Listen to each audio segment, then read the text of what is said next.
کے تمام مقدمے اہل حدیثوں کے خلاف چلائے گئے. تذکرۃ الظفر کے اندر قمر احمد عثمانی خود کہتے ہیں کہ علماء دیوبند نے اس کے اندر کوئی حصہ نہیں لیا. بقیہ جو لوگ پکڑے گئے مثلا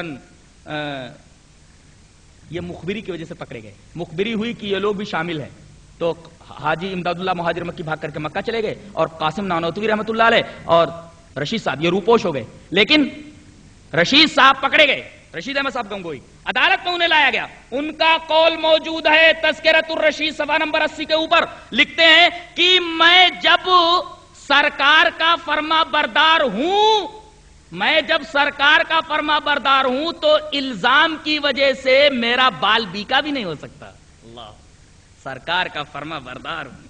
اسی طریقے سے آپ دیکھیے مولانا مناظر احسن گیلانی کی کتاب سوانح قاسمی, سوانح قاسمی کے اندر مولانا مناظر احسن گیلانی لکھتے ہیں کہ مولانا فضل الرحمان گنج مراد آبادی نے دیکھا کہ مولانا شیخ الہند محمود الحسن دیوبندی رحمت اللہ علیہ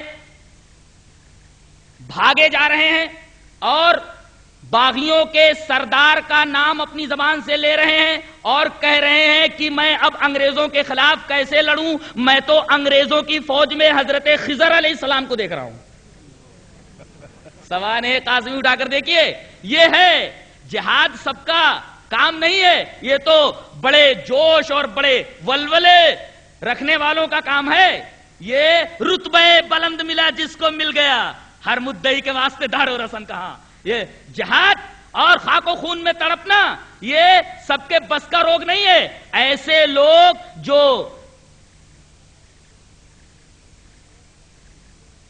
ہلکی طبیعت کے ہوتے ہیں, نرم طبیعت کے ہوتے ہیں, یہ میدان جہاد کے اندر کیسے اتر سکتے ہیں؟ انگریزوں کے خلاف کیسے اتریں گے؟ یہ حقائق کتابوں کے اندر موجود ہیں. آپ کتابیں اٹھا کر کے دیکھ لیجئے, حوالے دیے جا رہے ہیں کتابوں کے, آپ کتابیں اٹھا کر کے دیکھ لیجئے. ہم اپنی طرف سے کوئی بات نہیں کہتے, جو بات کہی گئی ہے دلائل کی روشنی میں کہی گئی ہے. تو ہم کو کہا جا رہا انگریز کا بچہ, گالیاں دی, یہ انگریز کا بچہ. ارے ہم انگریز کے بچے ہیں؟ ہم نے تو خون بہایا ہے. رہا چند لوگ مثلا نواب صدیق حسن خان, حالات ایسے نہیں تھے, مسلک وفاداری اختیار کرنا ضروری تھا, کیا کرتے. اسی طریقے سے محمد حسین بٹالوی رحمت اللہ علیہ کے بارے میں جو بات کہی گئی وہ حقیقت سے بالکل دور ہے. حضرت محمد حسین بٹالوی رحمت اللہ علیہ نے دیکھا کہ 50 سال سے یہ تحریک چل رہی ہے, اس کا نتیجہ کیا نکلا. اس طرح تو سارے اہل حدیث مار دیے جائیں گے. انہوں نے صرف اتنا کیا کہ انگریزوں سے اتنا کہا کہ آپ تو جو محاذ پر لڑ رہے ہیں ان کو بھی وہابی بولتے ہیں, جو اندر ہیں ان کو بھی وہابی بولتے ہیں.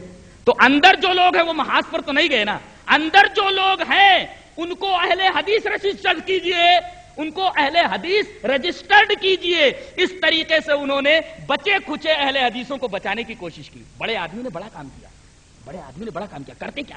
یہ وہی بات ہے کہ رسول اللہ صلی اللہ علیہ وسلم نے میدان بدر میں جب قلیل تعداد مسلمانوں کی دیکھی تو دعا کی اللہ سے, اے اللہ اگر آج اس میدان جنگ میں مسلمانوں کی یہ قلیل تعداد مار دی گئی تو قیامت تک اس روئے زمین کے اوپر تیرا نام لیوا کوئی نہیں رہے گا. حضرت محمد حسین بٹالوی رحمت اللہ علیہ نے ایک بڑا فیصلہ کیا کہ بچے کھچے جو اہل حدیث ہیں ان کو کسی طریقے سے بچا لیا جائے, ورنہ جہاد کے لیے راہیں ہموار نہیں ہوں گی. انگریزوں کو ہندوستان سے کیسے بھگایا جائے گا, کس طریقے سے ان کو یہاں سے ہٹایا جائے گا؟ قربانیاں دینے والے تو یہی لوگ ہیں. اگر یہی لوگ سب ختم ہو گئے ایک ایک کر کے تو پھر انگریزوں کے خلاف میدان جنگ میں نبردازمہ کون ہوگا؟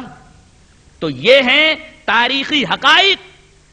ان تاریخی حقائق کو مسخ کرنے کی کوشش کی گئی ہے, لیکن تاریخ مسخ نہیں کی جا سکتی. تاریخ ہے, وہ سچائی کو کہیں نہ کہیں ظاہر کر ہی دیتی ہے, کتنا ہی اس کے اوپر پردہ ڈالا جائے.